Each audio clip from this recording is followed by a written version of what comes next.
Welcome to Sports Spectrum, the sports and faith podcast that brings Jesus back into the conversation. Here's your host, Jason Romano.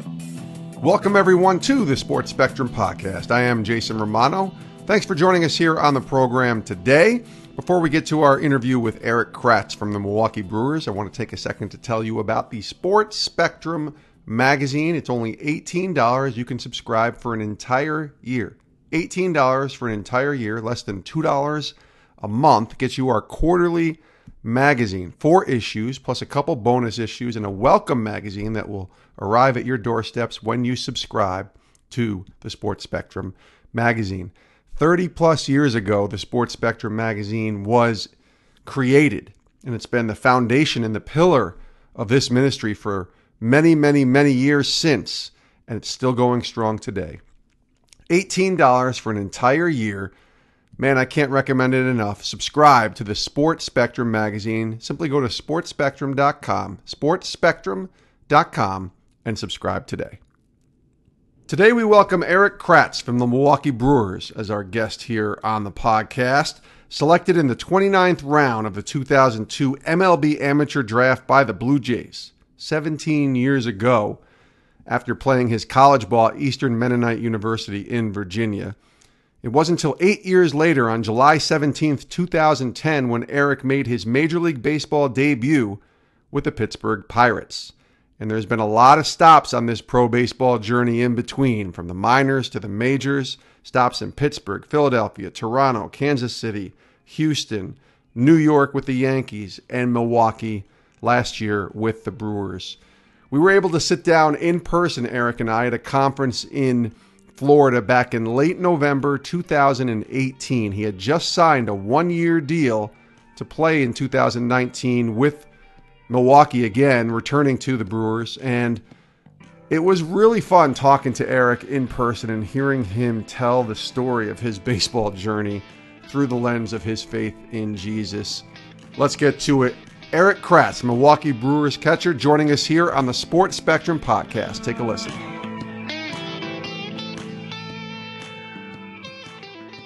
Erik, welcome to the show. Thanks for having me on. It's good to talk to you.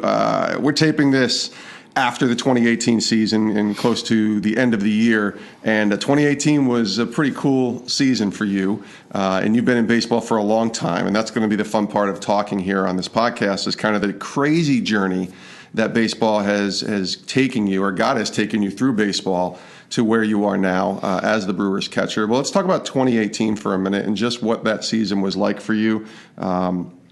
Take us to where 2018, where God took you to and how it started. Because a year ago, we were probably talking at the same conference, and just to think of where we are a year later now and kind of where God brought you. No doubt. I mean, it's looking back on your year's journey, looking back on your career's journey is something that I don't do all the time, but this conference really enables me to do that, because the first time we ever came was in 2013, and in the middle of David Platt's speech, I got traded off a team that I'd been with for 3 years, was 45 minutes from the home I grew up in, and it was an incredible opportunity to be at that place, and I got traded during this conference. And so it seems like they plan PAO right around the time that most deadlines are for my career. Yeah. And so it enables us to be away from the kids and get a perspective on the last year. And, this time last year I was mulling over some minor league contracts with basically I narrowed it down to 3 or 4 teams, and we have 3 kids, so it's something that my wife and we make decisions based on our kids. I mean, it's not just, it's baseball and we gotta suck every dollar out of it that we can, because it's almost over, because it's almost over. Yeah. And it's something that we went to the Lord so many times, not just this year, not just daily, but throughout my career, in making the decision. So in the end, once we make the decision, while we sit there and we say, like last year at this time, going to go sign and play with the Yankees. Yeah. there wasn't any fear after we make the decision. Before the decision, it's like, do we sign here? Should I sign there? This place is 4 hours from our house. This place is 4 hours from our house. Like, well, there's better opportunity here. We were mulling it over, and really, as soon as we make a decision, very seldom, besides like looking to see what happens with the other organizations that we were looking at. Sure. Do we ever say, oh man, I just don't know if we made the right decision. There's a piece that being able to pray about it and taking it to the Lord has given us. And so I started with the Yankees and went to spring training there. Really enjoyed how professional the organization was and what a great opportunity it was to be at a place where I'd actually been for a month the year before. So it was wow, that's like stability in my world. And we'll talk about that craziness in a second. And so we got through spring training and got an apartment in Scranton and enjoyed the beautiful weather of Scranton for April and May. It was either 30 degrees or raining. So it was a standard minor league time, but there were so many relationships there with those guys that I built up. And Sarah actually had a wife that was there that had kids my daughter's age. And it was like, this is it. Like, this is a great place. Like, what an awesome opportunity. And we're on the road, and I get a call that the Brewers wanted to trade for me, and they ended up trading for me. So you're never upset when you go from AAA to the majors, to the big leagues, to a playoff contending team. Like, it's something that you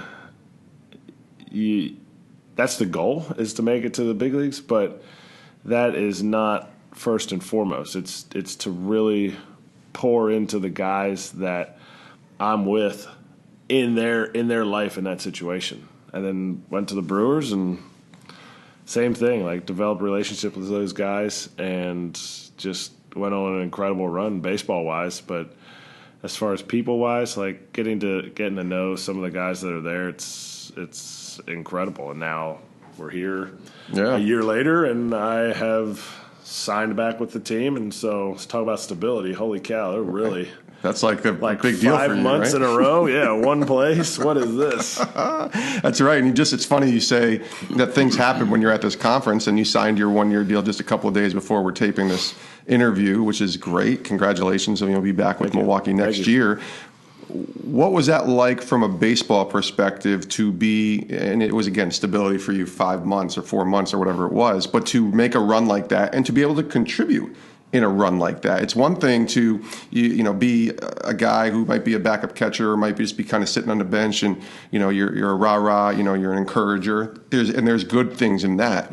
But you were pretty darn good in the NLDS and hit lights out. I think you went 5 for 8 for the series, and you started to see success both individually but also as the team when you become really go one game away from reaching the World Series. Yeah.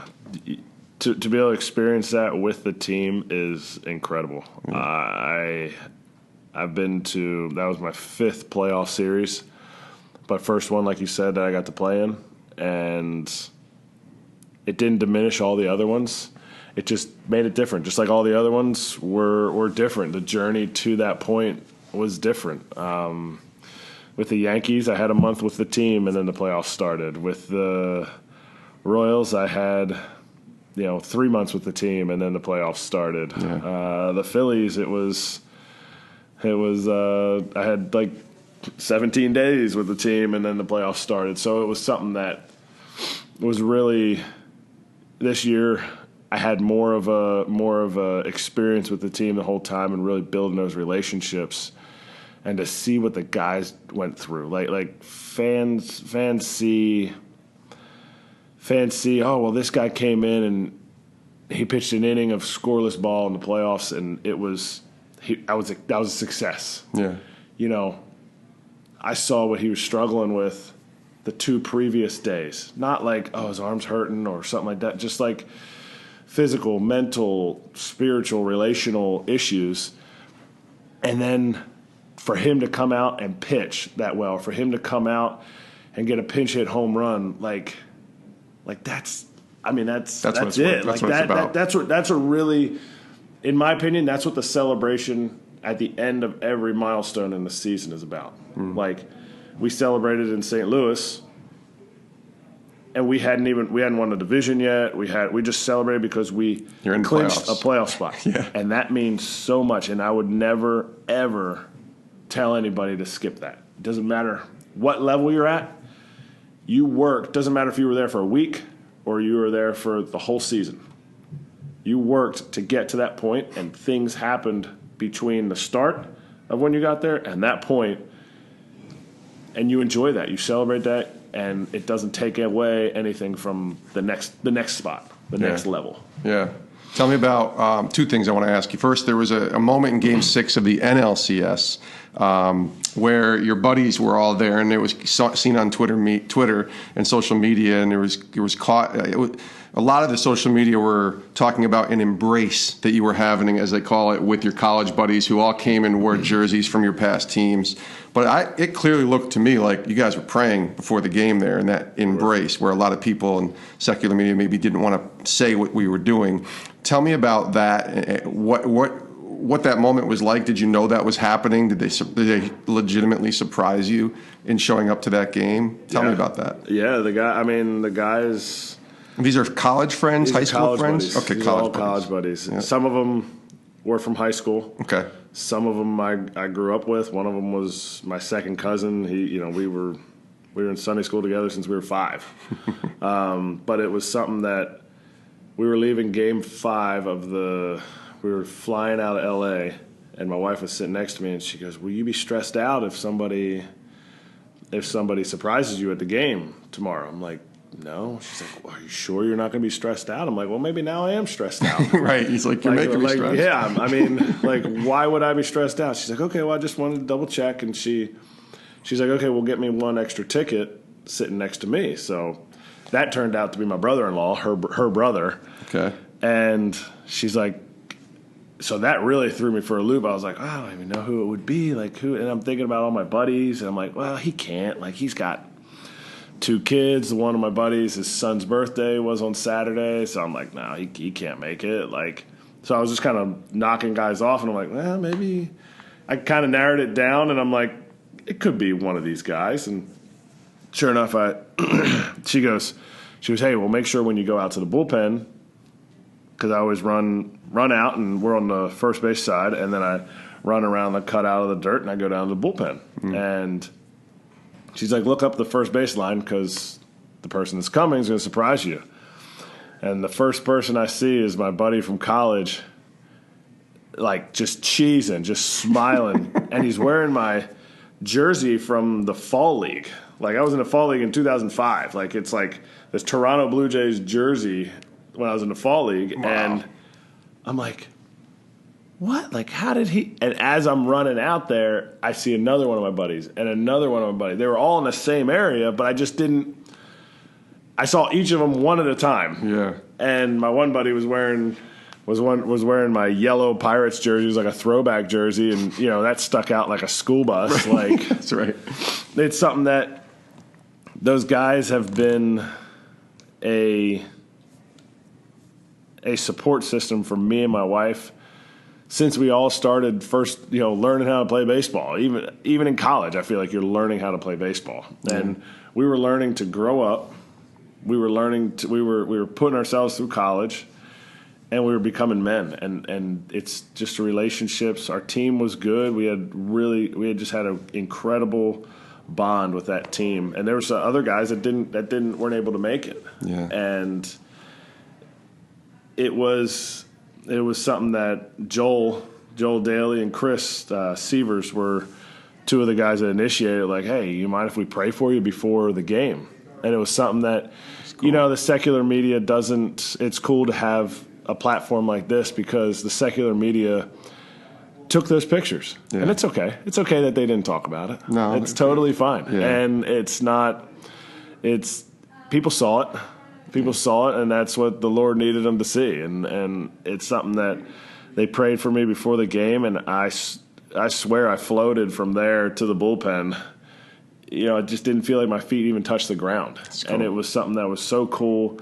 And knowing that I knew I had that support. I knew I had all those guys. Those guys had my back, watching from home, sending texts or what? Text messages. Yeah, sending, texts making fun of me and stuff like that. Well, yeah, that's what friends do, and I really, it is a prime example of what the Lord can do in those guys. Those guys weren't jealous of me. Those guys were so supportive of me as a friend, and I hope there's a time in each of their life that I can be that supportive to them. My one buddy's son had issues when he was born years ago. I think he's 8 now. Yeah. And I went and visited him in the hospital when no one else was able to make it, and he remembers that. Like we're all there for each other, and it's such a cool group, and it was awesome. I mean, my buddies are like, man, we were famous. We were on ESPN. And we were on Fox, they were everywhere. It was cool. They were like, man, we didn't pay for a beer the whole time. That's so great. Erik Kratz is our guest here on the Sports Spectrum podcast. Speaking of those friends from college, it's Eastern Mennonite University, not exactly the powerhouse baseball school that a lot of people might think, and you were selected in the 29th round in 2002. Let's talk for a little bit about just the time at Eastern Mennonite University, and maybe were you even dreaming about Major League Baseball and the pros going to a college that not many people had heard of before? I was dreaming about it, but it was probably, at the time, it was probably an ignorant dream. Yeah. But sometimes dreams become reality when you don't have all the knowledge. You just have the dream. Knowledge sometimes gets in the way. And I always like to tell people I was 29th overall. 29th overall. By the Blue Jays. So it makes me sound like a first rounder, and nobody really ever even And you're not lying. flinches. You're not lying. Not lying. The Blue Jays had picked 28 other guys before me. So that is accurate. It was not. I went there because I had an opportunity to play baseball, but I was choosing between there and a community college in my hometown, not because the community college was a baseball powerhouse, but because all I had to do was buy a car to drive myself there and drive myself back, and the school cost like $7 to go to. Yeah. So I knew it was going to be cheaper, and I wasn't really that good of a student. So it was just, I got to go to college like before I do something else. So it was kind of like out of necessity. And I remember in July I went to bed. So I'd already graduated high school. And what I was doing the next day, I have no idea. But I remember I went to bed and I prayed before I went to sleep, like, I just need to know where I need to go to school. And there was no doubt, 100%. The next morning I walked down and I told my mom, I was like, I'm going to EMU. She's like, all right. Like, my parents didn't go to college, so there was no, like, well, you're way behind. You need to have your transcripts. You need to have all this stuff. I'd applied and been accepted, but it was something that going there then I had that confidence that I knew, like, this was the Lord had led me in my infant stage of my walk with the Lord, had led me to go to EMU. And another thing, like, this platform allows me to tell that part of my story. Yeah. When I tell people that, I kind of get okay, let's move on. Let's move on to the next question, and that's fine too. But it's something that being there, I got to get a college education. I grew up as a man. I made a lot of bad choices. Nobody's going to argue that. I met my wife now of almost 17 years, and I met that group of friends that has been as tight as we were in college. I mean, the same thing at that game that happened at that game with all those guys hanging out was pretty much what happened when we hung out in college. It was such a cool, the Lord was working through that before I knew what was next. I want to talk about what was next, and certainly from a faith perspective, what transpired, because you're drafted, like we talked about, 29th overall by the Blue Jays, 29th round to be exact, in 2002, and you don't make your Major League debut to 2010 at the age of 30, which is fairly old to make a debut in baseball. There's a couple guys that made their debuts a little older, but 30 years old that's a long time to kind of ride through that minor league system. And then even after you make your major league debut, it's still a roller coaster, many different teams, many different cities. So let's go early on here in your pro baseball career in what the experience was like from just growing up and experiencing baseball, but even more from the faith perspective because of the uncertainty and the just roller coaster of you don't know where you're going to be next. You might get called tomorrow. You might get traded from the Scranton Yankees to, Milwaukee. It just happens. Tell us about that. There was a lot of hurt. There was a lot of, if I'm going to be honest, there was a lot of anger towards the Blue Jays, towards the decision makers with the Blue Jays. But there was also a lot of ignorance on my part. I think looking back on both those things, I had some good years. I had some bad years. I was very confident in myself as a player. I knew I needed to improve. I wasn't afraid of needing to improve, but getting passed over constantly, getting lied to constantly was hard. Yeah. And in the moment, I thought I was getting lied to. Now that I've played more of my career, I realize they don't know what they're doing every day. Like, it's my career, and I saw it as just me, not 150 to 170 other minor leaguers, big leaguers that they have to worry about. So, it was selfish of me to be like, well, why are you doing this to me? Why are you doing, they're not doing it to me. Yeah. In reality, some organizations I probably would have been released. Like, 24 years old, going back to rookie ball for the third straight time, like that's like the next step is like an after school job. You're going home. Like whether it's my choice or their choice, that's what's going to happen. And from a faith perspective, my wife and I talked about it all the time. Like there's no way on earth we could have handled it without knowing that the Lord had our best interest in mind, His best interest in mind, and that He was holding us through that whole thing. Now people will say, well, because you made the big leagues, you can say that. And I said that in 2009 before I made the big leagues, in 2010 before I had made the big leagues. Like there was always that confidence in knowing that the Lord had us in His hands the whole time, and we would pray before each season, if this isn't where we're supposed to be, like, let's shut the door. Like, shut the door for us, please, so that we don't go in a direction that is selfish and just for us. Even as you make your major league debut, and I want to talk about that day, July 17th, 2010. I did my research there, Eric. That's really good. That's pretty good, right? With the Pirates, of all teams, that you make your debut with. But before we go to that day, because I think there's always a great story that everybody has about their debut, but I just got to ask you, too, because we talk about the roller coaster, and even after you get to the majors, you're with Pittsburgh, Philadelphia, Toronto, KC, Philadelphia, Houston, Pittsburgh, the Yankees, Milwaukee, and it's not all... You missed a couple, but did I miss a couple? You're good. Yeah, you can't get it all on the internet. I guess it's hard, huh? It's hard. And through that are minor league trips as well as major league trips. You even talked about starting in AAA Scranton, and you're 37, 38 years old. Is there moments there where you thought about giving up, where you were ready to just step away, and God kept saying, no, not quite yet? Because not many late 30s guys, mid 30s guys are okay with the bouncing up and down from the minors to the majors unless they clearly know that there's something bigger going on here. Yeah.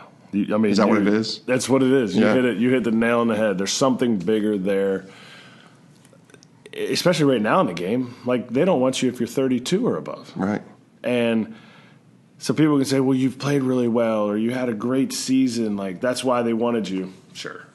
All right. Here. I'll give you a handful of guys that had great seasons in the big leagues, way better than mine. Yeah, they might be 10 years younger, right? And they're way younger. Yeah. And they have much more established careers, and they didn't get a call. Mm-hmm. So whether the Giants called, the Yankees called, the Rays called, the Brewers called, because the Lord nudged them to call, like, they don't know that. but I know that the reason that I still have a job is because he needs me in the situation that I'm in. Whether that's succeeding and giving the glory to him, or failing and giving the glory to him. And knowing, some people say, "Oh, you're so optimistic," and stuff like that. I'm optimistic because there's a truth that is way bigger than a 3 for 3 or an 0 for 4. Yeah. Or getting cut or getting a contract. And it's not. That's why I've still been playing. I mean, we weigh it. We definitely weigh it. We weigh the decisions of my daughter Avery crying every time I leave, for a road trip. Yeah. We weigh decisions based on I get to see 1 or 2 Little League games a year. We weigh decisions based on my boys, miss out on their friendships in school, and now my daughter's in school, so they miss out on their friendships when we're in spring training together, and then they have to re-enroll, and those are decisions. Those are we're not void of decisions. We don't just float through life on a cloud of Jesus time. Yeah. No, I hear you. Well, what about faith in? We'll even take it to this year with Milwaukee, because the position you play, catcher, is such a unique position. My daughter plays catcher in softball. She's 14, and I try to have her watch certainly women's softball, college softball, but even in the major leagues, just because the best of the best are playing, on the way that they are sort of the commander of the ship, if you will. Maybe not the best player, but somebody who's in charge and has to rally the troops. And you're dealing with different pitchers in many ways with the Milwaukee Brewers year, and the way that they had sort of the pitching rotation, especially in the postseason. You're dealing with a lot of different guys within a game and personalities, and have to rally that around. So tell me about what that has been like for you, being that guy and the personalities that you're dealing with, and still kind of showing them Jesus through being this tough, hard-nosed competitor. I hope I am. Yeah. I hope I'm showing them Jesus, but it's not the Lord.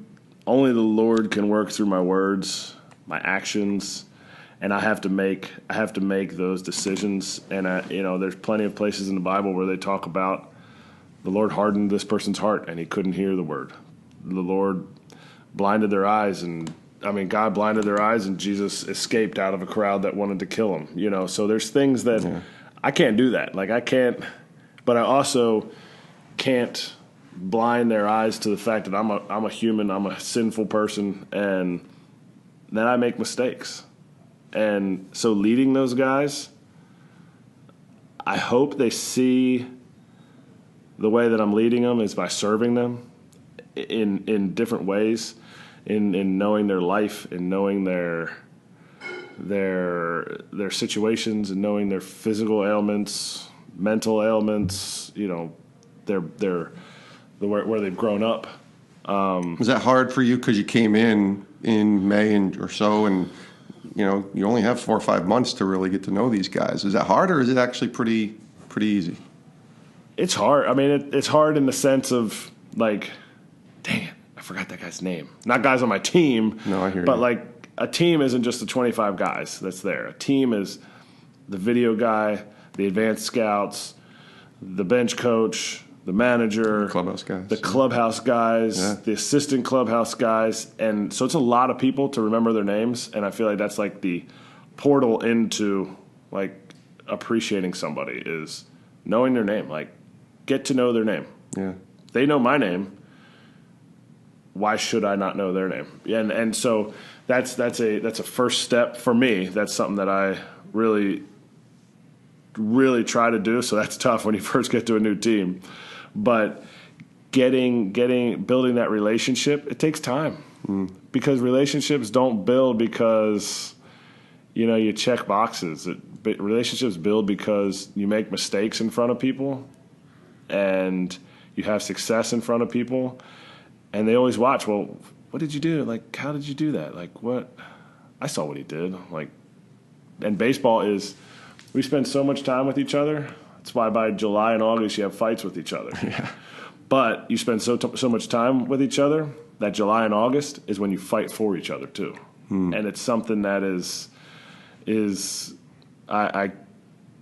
countless times when I wanted to fight for my teammates, and I knew that's when we had bonded together as a team. Yeah. And I'm not saying everybody feels that way, and that's everybody's own journey. It's just for me personally, that's how I know like these are my guys. And there's got to be some excitement there for you too, because you're coming back and you get another year and you get to be with these guys again and get to know them on an even deeper level. And who knows, I'm sure this will take place too, a spiritual level, and being able to even work through that as a baseball player. No doubt. That's because of all the time that we spend together. That is a huge benefit of it. I think football, offense and defense spends their time together. Then the D-backs spend their time together. The running backs spend their time together. So it's a smaller group. Mm-hmm. As baseball, we spend a whole group together, and there is me and Manny are the two intermediary guys between the position players, which are definitely a group, and the pitchers, which are a group. Yeah.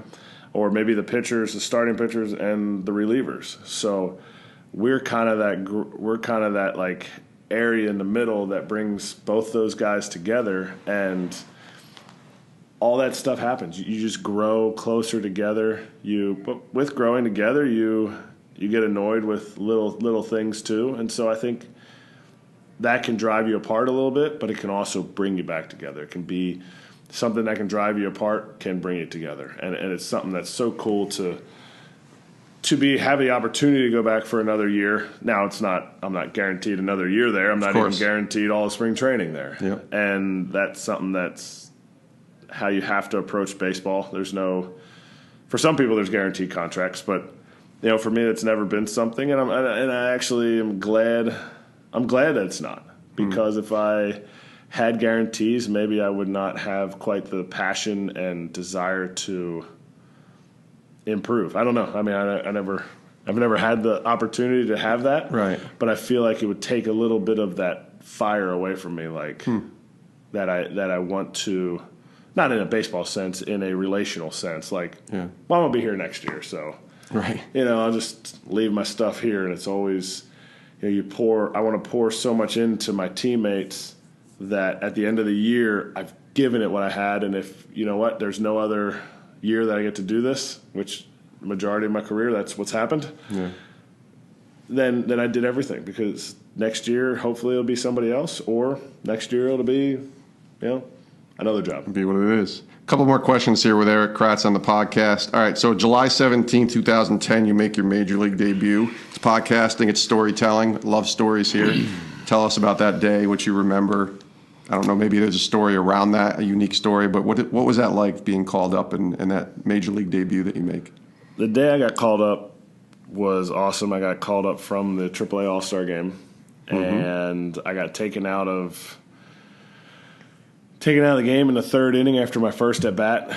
And the year before, I had gotten 3 at-bats, 3 plate appearances, and I had done well. And so I'm like, all right, first at-bat, I just missed it, hit the ball to the wall. I'm like, perfect, I'm going to get another shot, feeling good today. I'm going to hit a homer next time so I can, hit a homer on TV. Like, this is big. Yeah. And he takes me out of the game. And my manager was there. He was just like the bench coach for the game. He wasn't the manager of the team or the first base coach, so he was just on the bench. Right. And the manager for the game comes up to me. He's like, yeah, you're out of the game. And Krem, our manager, Krembliss, Krem was like, yeah, I saw you get hit by a foul tip really bad. And I was like, what are you talking about? Like, yeah, I got hit by a foul tip. It's just a standard foul tip. He's like, you okay? I'm like, yeah, I'm fine. He's like, well, would you rather go back in the game or would you rather go to the big leagues? And at that moment, I don't think it really set in, but I started walking back to call my wife and my parents and my family, who were all in the stands, so they had no idea what was happening. They're like, oh, he's out of the game? Yeah. We got to watch 6 more innings of this? Yeah. And so they ended up stopping me right before I went to the clubhouse, and MLB Network was I think it was MLB Network. Yeah, I think they were doing the game, and they asked me to go on on camera, and because I had just gotten called up, like they had been tipped off ahead of time that I was going to get called up by the Pirates. Gotcha. And so they did it. They interviewed me and everything. I cried on national television because halfway through the interview, I was like, oh, yeah. Because they were like, well, who are you going to tell first? When I'm like, my wife. And I'm crying on TV. You just lost it. Yeah. It was just ugly face cry. It wasn't like a full out bawling. But yeah. And so I did. The last people that I got to tell were the first people that I wanted to tell. And Thanks to the media, right? Yeah. And then a couple days later, I was in the big leagues. When I first got to the big leagues, they told me, yeah, you're not gonna start against righties, because we had a left-handed hitting switch hitting, but he was hitting mostly left-handed. Right. Catcher, and he said he's gonna hit against righties. You'll play against lefties. So I looked at the schedule, and I'm like, oh yeah, 3 days from now, lefties coming in, and so 3:00 the one afternoon before BP started, we actually went out to BP, and I looked on the board, and my name was on the board. I was starting that day. I had no idea. You didn't even know. No, it was a righty starting, and I'm like, panic city. I'm like, I got to run back up, tell my parent, or text my wife. Fortunately, everybody was already in town to see me play, and so people got to watch me play, and it was something that ended up, I had a good game, couple hits, and it was something that was I'll never forget it. At that point, because you're 30 at the time, we talked about dreams earlier. You still dreaming that dream? You still thinking that's going to happen, or is there ever doubt creeping in? Like, man, I'm 29 years old, I'm 30 years old, and what am I doing? This still hasn't happened. Not at that time, because up until I was 28, I was with the Blue Jays, and I had some good years. But there was no grass there anymore to eat. The grass was not green. They were like, well, the grass isn't always greener on the other side of the fence. And I was like, well, there's no grass here. So there was no grass. And when I went to the Pirates that first year in AAA, I had a really good year. So at that point, I'm like, yeah, like I stuck this out. It's going to happen. This is going to happen. Yeah. And then I didn't make the team in spring training. And it was like, all right, well, this is still going to happen. Like I still had hope, still going to play. I didn't feel like I was 29 or 30. So that was something that was like, we had just gone through a really tough year as far as we had 2 kids. We had 2 boys, and like my wife trying to take care of both boys in a new city, trying to potty train and take care of a newborn was virtually impossible. Like she looks back at those as the dark years for I can imagine for her as far as like sleep wise. She just no sleep. Yeah. No sleep, like Beastie Boys, no sleep till That's right. And it was something that it almost made me more focused because it was like I had a good year, but I got to do better because I didn't make the big leagues. And so at that point, no, I hadn't. Right around that time, it wasn't like, no, I wasn't going to make the big leagues. It was like, now I made the big leagues, I'm going to stay here. Yeah. And obviously, up and down. You look at the transactions, and I didn't stay anywhere. Yeah, apparently I missed all the different teams. Yeah, you missed a couple, but that's okay. It's only a 3-hour podcast. That's right, exactly. Well, let's just end it with this then, I think, because we could talk for 3 hours, and there's so much of your career, and it would be amazing. And we'll have you back on again for sure next year. But you're 38 now, and you're still catching. You got the 1-year deal with Milwaukee, and who knows where the Lord has you and where He's taking you. I guess 2 questions. The first would be, how much longer do you think you can play? Because you're 38 and you play a position that is, for most players who play it, especially on a regular full-time basis, they're not playing at 38 because they're a catcher. It's a very difficult and I'm sure position that you're getting beat up and banged up, and those foul tips can always take their toll. So how long do you think you want to play? The answer is yes. I mean, I love it. I've said it for a long time that for the last 12 years I've played my last game. Yeah. And it's not because I want to. It's not because physically I feel like I don't know if I can make it through the next one. It's just because the game doesn't owe me anything. They're always going to look for somebody younger. And so when I have an opportunity to play, I'm going to play. I think I'd love to play till I'm 40. If the game wants me to play till I'm 41, great. If the game says in spring training this year, you know what, we're just going to go younger, then they're going to go younger. Like what can I do? I can't do anything else. I can't be anybody else. I can't be younger. But physically wise, I don't feel like I need to retire. Relationally wise, maybe being at home more would be a thing, but I still have to be employed, so I have to go to make your money and support your family. I have to support my family somewhere. Sure.